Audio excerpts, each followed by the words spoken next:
దేవీ భాగవతం మళ్ళీ చెప్పుకుందాము. ఈరోజు చెప్పుకోబోయేది తారా శశాంక వృత్తాంతం. మునులారా, బృహస్పతికి తారా అనే ఒక ప్రియమైన భార్య ఉంది. ఆవిడ చాలా ప్రసిద్ధురాలు. మీరు వినే ఉంటారు ఆవిడ గురించి. ఆవిడ మంచి రూపవతి, చాలా అందమైనది, యవ్వనంలో ఉంది. నిరంతరం మదవిహ్వలాంగి. ఆవిడ ఒకరోజు ఏదో యజ్ఞం చేస్తున్నాడంటే చూడటానికని చంద్రుడింటికి వెళ్ళిందిట. అక్కడ చూశాడు ఈ చంద్రముఖిని ఆ చంద్రుడు. చూస్తూనే ఆయన కామాతురుడయ్యాడు. చంద్రుణ్ణి చూసి ఆవిడ కూడా అంతకన్నా మదన పీడితురాలయ్యింది. వాళ్ళిద్దరూ పరస్పరం ప్రేమ అంకురించింది. కళవళపడ్డారు వాళ్ళు. తార తన ఇల్లు మర్చిపోయింది. అక్కడే ఉండిపోయింది ఆవిడ. ఇద్దరూ మన్మథ క్రీడల్లో మునిగి తేలుతున్నారు. రోజులు క్షణాల్లా గడిచిపోతున్నాయి. బృహస్పతి దుఃఖానికి అంతులేదు పాపం. ఆయన భార్య కదా, అందుకని తారని ఇంటికి తెచ్చుకోవడం ఎలాగో తెలియలేదు ఆయనకి. చాలా కాలం ఆయన మదన పడుతూ ఉండిపోయారు. ఒక రోజున తన శిష్యుల్లో ఒకణ్ణి చంద్రుడి ఇంటికి పంపించారు, తారని తీసుకురమ్మని, తన భార్యను తీసుకురమ్మనమని. కానీ ఆవిడ రాని పొమ్మంది. మళ్ళీ ఇంకో శిష్యుని పంపించారు. ఇలా వెళ్ళిన వాళ్ళల్లా తిరిగి వచ్చేశారు. ఇంకా మేము వెళ్ళం బాబోయ్ అన్నారు వాళ్ళు. ఆవిడ రావట్లేదు, అందుకని మేము వెళ్ళమన్నారు. బృహస్పతి క్రుద్ధుడయ్యారు. అయితే నేనే వెళ్తానంటూ ఆయన స్వయంగా ఆయనే వెళ్ళారు. మదమత్తుడైన ఈ చంద్రుడు అదోలా నవ్వాడు ఆయన్ని చూసి. ఈయన భార్యను తీసుకెళ్ళి తన దగ్గర అట్టే పెట్టుకుని, పైగా చంద్రుడు ఈ బృహస్పతిని చూసి అదోలా నవ్వాడు ఈయన్ని చూసి. అలా నవ్వేసరికి బృహస్పతికి మరీ ఒళ్ళు మండిపోయింది. శశి, చంద్ర, ఏమిటి నువ్వు చేసిన పని? ధర్మంగా ఉందా అసలు? నా భార్యను నువ్వు ఎందుకట్టే పెట్టేసుకున్నావు అలాగా? నేను దేవతలకేమో గురువుని, నువ్వో యజమానుడవు. మూడుడా, గురు భార్యని ఇలా ఉంచుకోవచ్చా? అలా అనుభవించచ్చా అసలు? బ్రాహ్మణుణ్ణి చంపడం, బంగారాన్ని అపహరించడం, సురాపానం చెయ్యడం, గురువుగారి భార్యను అనుభవించడం, ఇవన్నీ మహాపాతకాలు. ఇలాంటివి చేసిన వాళ్ళతో స్నేహం చేసేవాడు ఐదో మహాపాతకి. తెలుసు కదా, ఇవన్నీ చేయడం 4 పాపాలు. ఇలాంటివి చేసే వాళ్ళతో స్నేహం చేస్తే అది 5వ పాపంట, మహాపాతకం. అవి తెలుసు కదా ఆ విషయం నీకు అని అడుగుతున్నారు బృహస్పతి చంద్రుణ్ణి. బ్రహ్మ హేమహారీ చ సురాపో గురుతల్పగ మహాపాతికినో హేతే తత్ సంసర్గీ చ పంచమః. నువ్వు మహాపాతకివి, దురాచారుడివి. నీకు అసలు దేవలోకంలో ఉండే అర్హతే లేదు. నువ్వు తారను విడిచిపెట్టు, నేను నా ఇంటికి తీసుకుపోతాను. లేదంటే ఓ దుష్టుడా, గురు భార్యాపహర్తవని లోకం అంతా ప్రచారం చేస్తాను నేను అని చెప్పారు బృహస్పతి. భార్య విరహ దుఃఖితుడైన బృహస్పతి అలా మండిపడుతూ ఉంటే రోహిణీపతి చిద్విలాసంగా ఇలా బదులు పలికాట, ఇలా చెప్పాట. ఓ గురువత్తమ, బ్రాహ్మణులైన మీకు క్రోధం పనికిరాదు. అక్రోధనులుగా ఉంటేనే వారు పూజార్హులు. అన్యథా వర్జనీయులు సుమా. క్రోధం విడిచిపెట్టండి. బ్రాహ్మణులకు క్రోధం పనికిరాదు, అందుకని దాన్ని విడిచిపెట్టమని చెప్తున్నారు. నేను చెప్పేది ప్రశాంతంగా ఆలకించండి మీరు. తార తప్పకుండా మీ ఇంటికి వస్తుంది. ప్రస్తుతం ఇక్కడే ఉంది. తానే కోరి ఉంది ఇక్కడ, అది గమనించండి. హాయిగా సుఖపడుతోంది.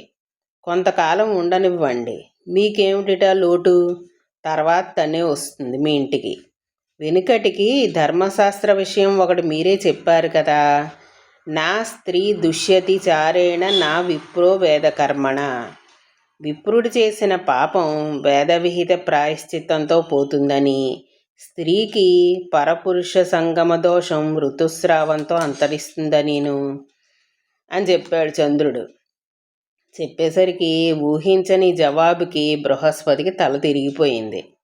తన భార్యని చంద్రుడు తన దగ్గర అట్టే పెట్టుకుని పైగా ఎదురు బృహస్పతికి ఇలా చెప్తున్నాడు. బృహస్పతి గిరుక్కను వెనుదిరిగాడు. పాపం దుఃఖిస్తూ ఇల్లు చేరాడు. కొన్ని రోజులు గడిచాయి. ఊరుకోవడానికి ఆయనకు మనసు ఒప్పలేదు. మళ్ళీ వెళ్ళాడు. ఈసారి ద్వారపాలకులు అడ్డుకున్నారు. లోపలికి వెళ్ళనివ్వలేదు ఇవన్నీ. బృహస్పతి అక్కడే చాలాసేపు నిలబడ్డాడు. చంద్రుడు బయటకు రాలేదు. దుష్టుడు గుమ్మం తొక్కకూడదని వాకిట్నే నిలిచాడు బృహస్పతి అని కొన్ని గ్రంథాల్లో ఉందన్నమాట.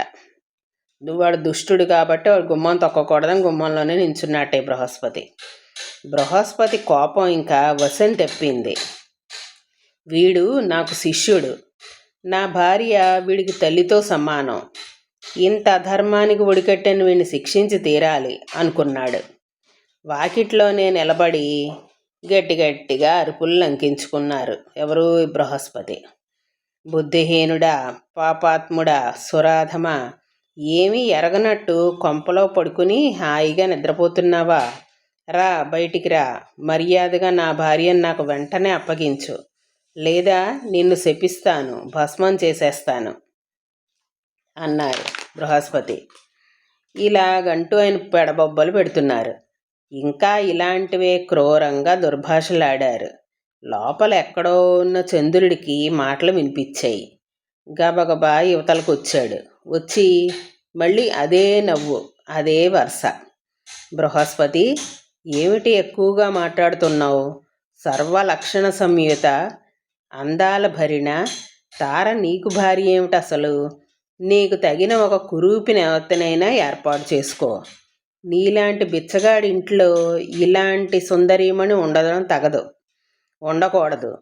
అందగత్తెకు అందగాడి మీద రతి, మోజు, అభిలాష, కోరిక అవన్నీ ఉంటాయి, కానీ నీలాంటి కురూపు మీద ఉండదని కామశాస్త్రం కూడా చెప్తోంది.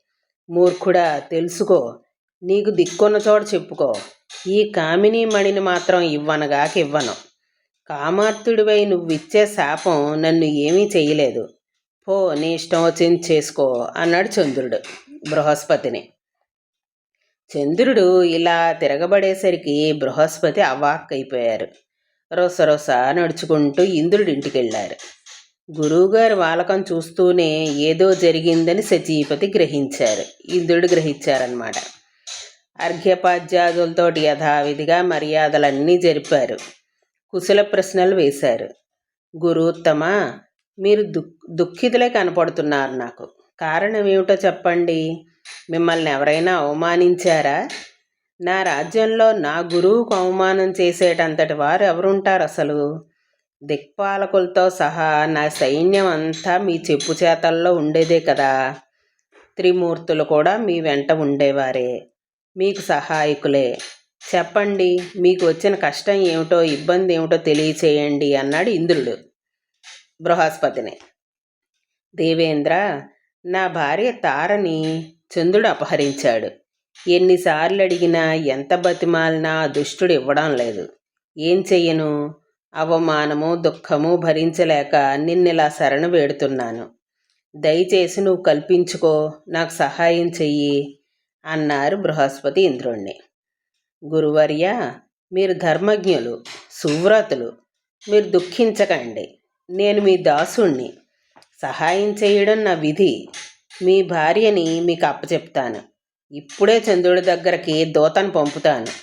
అప్పటికీ ఇవ్వనంటే నా సైన్యం అంతటితో సహా వెళ్ళి యుద్ధం ప్రకటిస్తాను. నా మాట నమ్మండి, కాస్తంత మీరు ఊరడిల్లండి అన్నాడు ఇంద్రుడు బృహస్పతితోటి. బృహస్పతిని ఓదార్చి దేవేంద్రుడు ఆ క్షణంలోనే ఒక సమర్థవంతుడైన విచక్షణుడైన ఒక దూతని పిలిచి చంద్రుడి దగ్గరికి పంపించాడు. అతను వెళ్ళాడు. వెళ్ళి చంద్రుడితోటి దేవేంద్రుడు ఏం చెప్పాడో మాటలన్నీ చెప్పాడు. చంద్ర, నన్ను ఇంద్రుడు పంపించాడు. ఆయన నీకు చెప్పి రమ్మన్నది నేను చెప్తున్నాను. ఆయన ఏం చెప్పారో నేను చెప్తున్నాను. ఆ మాట నీకు విను. నువ్వు ధర్మం తెలిసిన వాడివి, నీతి నియమాలు ఎరిగిన వాడివి. నీ తండ్రి అత్రి, ఆయన చాలా ధర్మాత్ముడు. నువ్వు నింజమైన పనులు చేయకూడదు, చెడ్డ పనులు చేయకూడదు. మరి నువ్వు ఎందుకంటే నీ తండ్రి అత్రి ధర్మాత్ముడు కదా, ఆయన కొడుకు నువ్వు. ఎవరి భార్యను వాళ్ళు కాపాడుకోవడం లోకరీతి, కర్తవ్యం. రీతిని తప్పితే కలహం తప్పదు.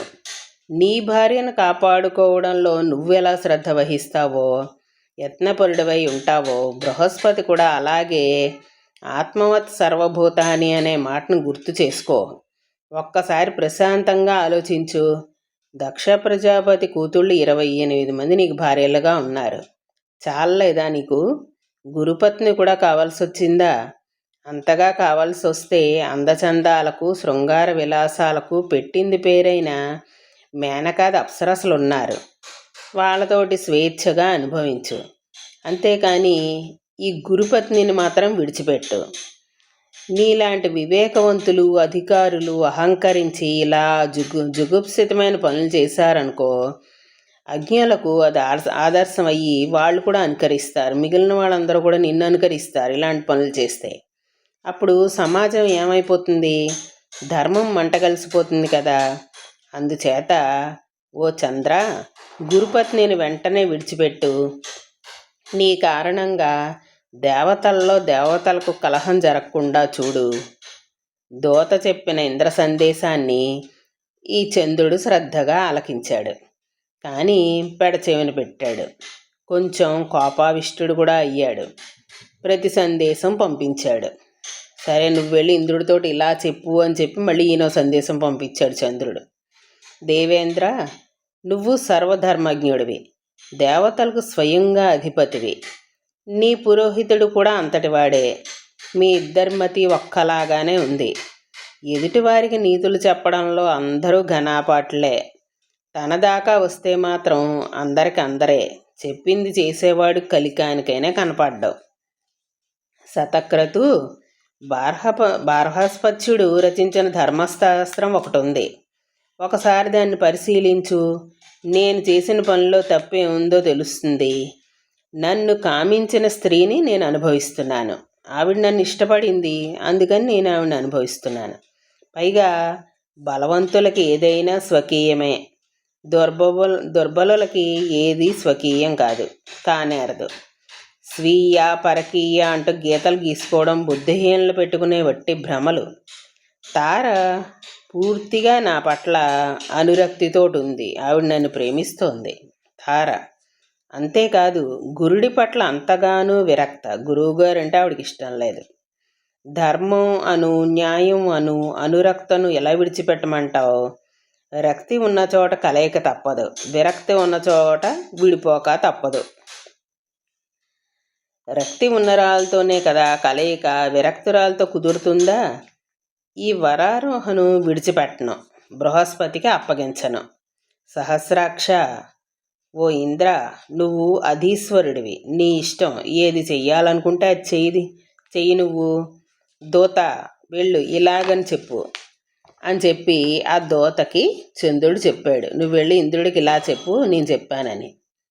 చంద్రుడు పంపిన ప్రతి సందేశాన్ని దూతొచ్చి యథాతథంగా వినిపించాడు ఇంద్రుడికి. ఇంద్రుడికి కూడా కోపం వచ్చింది. ఆయన క్రుద్ధుడయ్యాడు. వెంటనే సైన్యాన్ని సమాయత్తపరిచేశాడు. ఆయన సైన్యాన్ని సిద్ధం చేసేశాడు. ఈ వార్త రాక్షస గురువు శుక్రాచార్యుడికి తెలిసింది. ఆయనకి బృహస్పతి పైన అనాదిగా ద్వేషం. అందుకని ఏం చేశాడు? ఆయన చంద్రుడి దగ్గరికి వెళ్ళిపోయి ఎట్టి పరిస్థితుల్లోనూ తారను విడిచిపెట్టద్దు. ఒకవేళ యుద్ధమే వస్తే నా మంత్రశక్తితో నీకు సహాయపడతాను అని చెప్పి మద్దతు ప్రకటించాడు. ఎవరు? శుక్రాచార్యుడు. ఎందుకంటే వీళ్ళు దేవతలు కదా. ఆయన రాక్షస గురువు. ఆ రాక్షస గురువు వెళ్ళి చంద్రుడికి సహాయం చేస్తానన్నాడు. నువ్వు మాత్రం తారను విడిచిపెట్టద్దని చెప్పాడు. ఆ కట్టగడపటికి అది దేవదానవ సంగ్రామంగా రూపుదాల్చింది. యుద్ధం ప్రారంభం అయ్యింది. తారకాసుర యుద్ధంలాగా సంవత్సరాలు సాగింది. ఏకంగా సంవత్సరాల పాటు వాళ్ళు యుద్ధం చేసుకున్నట్టు ఈ తార గురించని. తారని చంద్రుడు అట్టే పెట్టేసుకున్నాడు బృహస్పతితో పంపించకుండా అని. బ్రహ్మదేవుడు పరిస్థితిని గమనించాడు. ఇరుపక్షాల వారిని శాంతింపచెయ్యాలి అనుకున్నాడు ఆయన. హంస మీద ఎక్కైన ఆకాశ మార్గంలో వచ్చి యుద్ధం జరిగే చోట నించున్నాడు. చంద్ర, గురుపత్నిని విడిచిపెట్టు, లేదంటే విష్ణుమూర్తిని పిలిచి నిన్ను మసి చేసేస్తాను, క్షయింపజేస్తాను. శుక్రాచార్య, ఏమిటి అన్యాయం? సావాస దోషం సంక్రమించినట్టుందే నీకు అని చెప్పి శుక్రాచార్యుడిని కూడా మందలించాడు ఈయన బ్రహ్మదేవుడు. నువ్వు చంద్రుడికి సహాయం చేస్తావా అని చెప్పి శుక్రాచార్యుడిని కూడా తిట్టాడనమాట. బ్రహ్మదేవుడి గద్దింపు వినగానే శుక్రాచార్యుడు పరుగును చంద్రుడిని సమీపించాడు. బాబు చంద్ర, తారని బృహస్పతికి అప్పగించేసేయడమే మీ తండ్రి అత్రి అభిప్రాయం కూడాను. ఇప్పుడే నాకు కబురు పంపించారు ఆయన. అప్పగించేసేయి, మీ నాన్నగారు కూడా తారని బృహస్పతికి అప్పచెప్పేయమంటున్నారు, అందుకని అప్పచెప్పేసేయి చంద్ర అని చెప్తున్నాడు శుక్రుడు. సరే అన్నాడు చంద్రుడు. అప్పటికే గర్భవతిగా ఉంది తార. ఆవిడ్ని తీసుకొచ్చి బృహస్పతికి అప్పగించారు. ఆయన సంతోషంగా ఈవిడ్ని తీసుకుని ఇంటికి వెళ్ళిపోయారు. యుద్ధం ముగిసింది. దేవదానవులు ఎవరిళ్ళకి వాళ్ళు వెళ్ళిపోయారు. విరించి బ్రహ్మలోకానికి, శంకరుడి కైలాసానికి కూడా వెళ్ళిపోయారు. కాలం గడిచింది. నెలలు నిండాయి. ఒక మంచి రోజున, ఒక మంచి ముహూర్తంలో తార ప్రసవించింది. చందమామ లాంటి ఒక మగపిల్లాడు పుట్టాడు. బృహస్పతి చాలా ఆనందపడిపోయాడు. నిస్సంకోచంగా యథావిధిగా జాతకర్మలన్నీ జరిపించాడు ఆ పిల్లాడికి. పుత్రుడు పుట్టాడని చంద్రుడికి తెలిసింది. దూతతోటి వర్తమానం పంపించాడు. ఏమని? బృహస్పతి, వీడు నీ కొడుకు కాదు, నాకు పుట్టినవాడు. జాతకర్మలు నువ్వెలా చేస్తావు? అసలు శాస్త్ర ప్రకారం నేను చెయ్యాలి. ఆ కొడుకు నా కొడుకు వాడు, అందుకని వాడికి అన్నీ కూడా ఏమేం చెయ్యాలో అవన్నీ నేను చెయ్యాలి శాస్త్ర ప్రకారం. అందుకని నువ్వెలా చేస్తావు అని చెప్పి ఓ దూతను పంపించాట బృహస్పతి దగ్గరికి చంద్రుడు. దూత చెప్పిన ఈ మాటలు విని బృహస్పతి కణకణలాడాడు. మతి లేకపోతే సరి, వీడు నా కొడుకు, నా పోలికలే కనపడుతున్నాయి, సందేహం లేదు పొమ్మన్నాడు. వివాదం చెలరేగింది. గాలివాన్ అయ్యింది అదంతా. దేవదానవులు మళ్ళీ మోహరించారు. మళ్ళీ యుద్ధానికి రెడీ అయిపోయారు.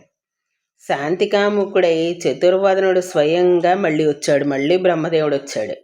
వచ్చి ఇద్దరిని కూడా యుద్ధం చెయ్యొద్దని ఆపాడు వాళ్ళిద్దరిని, దేవదానవుల్ని. తారని పిలిచాడు. పిలిచి ఆవిడ్ని అడిగాడు, నిజం నీకు తెలుసు కదా, వీడు ఎవరు కొడుకో చెప్పు, ఇంతకీ పిల్లాడు, పుట్టిన పిల్లాడు ఎవరు కొడుకో చెప్పు అని చెప్పి తారని అడిగాడు. తార సిగ్గుపడింది, తల దించుకుంది. ఆవిడ క్రీగంట నేల చూపులు చూస్తూ సన్నటి గొంతుతోటి మెల్లగా చెప్పింది, ఈ పిల్లాడు చంద్రుడు కొడుకే అంది. ఈ చంద్రుడు ఎగిరి గంతులేశాడు. తన కొడుకుని చంకన పెట్టుకుని వెళ్ళిపోయాడు. అంతే, పిల్లాడిని చంకన పెట్టుకుని వెళ్ళిపోయాడు చంద్రుడు. ఆ పిల్లాడికి బుధుడు అని చెప్పి ముద్దుగా పేరు పెట్టుకున్నాడు. అంటే బుధగ్రహం అన్నమాట. బుధుడు అని చెప్పి ముద్దుగా పేరు పెట్టుకున్నాడు ఆ చంద్రుడు ఆ పిల్లాడికి. ఇది బుధోత్పత్తి కథ, బుధుడు పుట్టిన కథ అన్నమాట ఇది. గురుక్షేత్రంలో సోముడి వల్ల జన్మించాడు. గురువుగారి భార్య అయిన తారకి చంద్రుడి వల్ల జన్మించిన వాడు బుధుడు అన్నమాట. ఈరోజు ఇక్కడికి ఆపుదాము.